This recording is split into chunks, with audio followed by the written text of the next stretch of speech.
Good morning, guys. Welcome back to the channel. Welcome back to today's video. My name is Zach, and today I'm bringing you a little bit more of an instructional video than something that I normally do.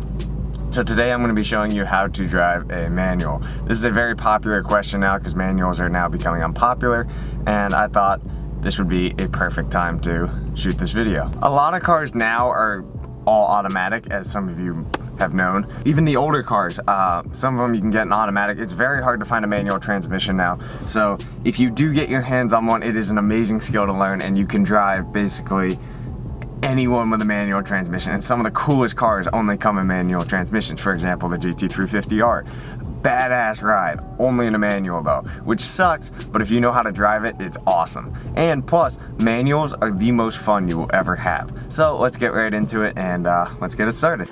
A good place to learn is a wide open parking lot. So I did the middle school parking lot from where I'm from. So I have a lot of space to go drive around in a circle, get used to feeling out the clutch, and then as well as have room if I stall out, I won't hit anything or do anything along those lines. So when you're learning, try and find a wide open parking lot such as so. You should be good to get rolling.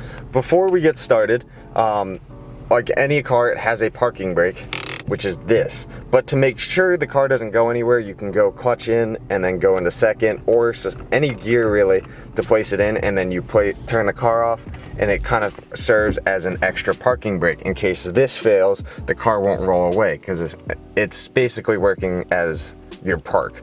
That is a very commonly asked question in a manual, and that is basically how you would do it. Now to start the vehicle, it's the same thing. You go clutch in, you make sure you're in neutral, you hit the on button, and then you should start right up. And one last thing before you get started, you want to make sure you have a nice pair of shoes on. You don't want to do this in flip-flops, sandals, any of those, because shoes are going to be key to driving a manual, especially when you're first learning, because you're going to really feel out the clutch and get a feel for it. And the best way to do that is with sneakers on. So for everything, you want to go clutch in. So first gear, clutch in. Rolling to a stop, clutch in. You want to downshift, clutch in. Literally everything that you do in a manual vehicle is going to be clutch in.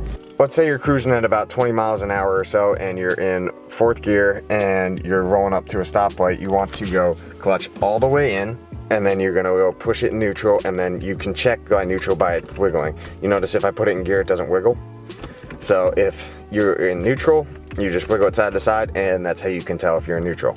So for anything, as I said, you go clutch all the way in to take it out of gear, and to put it into a gear, you go clutch all the way in, and then you go into first, second, third, fourth, fifth, and sixth.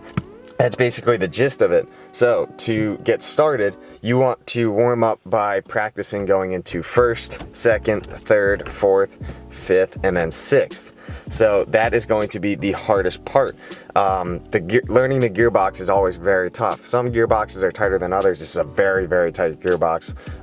So this took me a while to learn. You want to just kind of feel out the gearbox by going first, second, third, fourth, fifth, and sixth, and then just kind of repeat that process a couple times so you can get warmed up to how it feels. The most difficult part is getting rolling in first gear. A big factor in helping me learn was having, once you have the clutch all the way in, planting your heel as so, and then you mounting it until you reach that grabbing point. Once you reach that and you give it a little bit of gas when you're getting rolling, you're slowly letting the rest of the clutch out. Now it's going to be a little bit violent at first, but once you get practicing it over and over again, you should be good. To practice going into gear, you're going to basically put the clutch all the way in, go into first. Do not remove your foot from the clutch. That is a very important part of this. Put it into first. You're gonna slowly let out the clutch. And then as soon as you see it drop down, you put the clutch right back in. And practice that until you get the hang of it, because that is the grabbing point of which you need to get rolling. So once you've practiced that enough, you are finally ready to get rolling.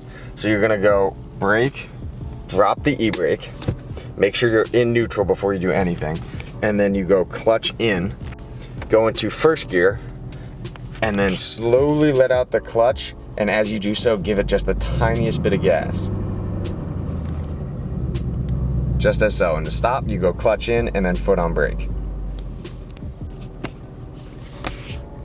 you let the clutch out slowly, you give it a little gas, and once you're rolling, you're going to want to shift by going clutch in, let your foot off the gas, go into second, and then you're gonna brake to a stop. Practice that a couple times. Okay, so downshifting is going to be a little bit different. I'm gonna shut the car off for this because I don't have enough room to do it visually. But you go, when you're cruising, let's say you're going in third gear and you wanna downshift to second, you're gonna go clutch in, you're gonna go to second, do not let your foot off the clutch at this point, and you're gonna tap the gas enough so it revs up to the RPM that is set for second for your car at that speed. And then once you get that, you rip your foot off the clutch and you should be good. Now, if you have rev match like this car does, it's very easy. You go clutch in, and then let's say you're in third, you go down to second, you slowly let your foot off the clutch like you're in like you're going into first, as you're giving it a little bit of gas, and it will automatically downshift for you, which is a nicer feature on the newer manuals. So when you're cruising, do not rest your foot on the clutch pedal just because it's going to wear out the clutch, and after a while that will cause you to have to replace it. So when you're driving and you're just cruising, let's say you're in second, just rest your foot up on the side rest right here, that's what it's for. Or you can rest it back here. I prefer resting it back here, but that's just for comfort level. And then if you are to change gears, that's the only time you should have your foot on the clutch. Thank you guys so much for watching. YouTube was a big help for me in learning manual, so I hope I was able to help you today. If I did, please drop a like, share this video with somebody who else wants to learn manual. In the next video, we're going to be continuing the Mustang build. The cold air intake will be installed, and you guys are going to think it's sweet. So stay tuned, turn on post notifications, and I'll see you guys in the next one. Peace.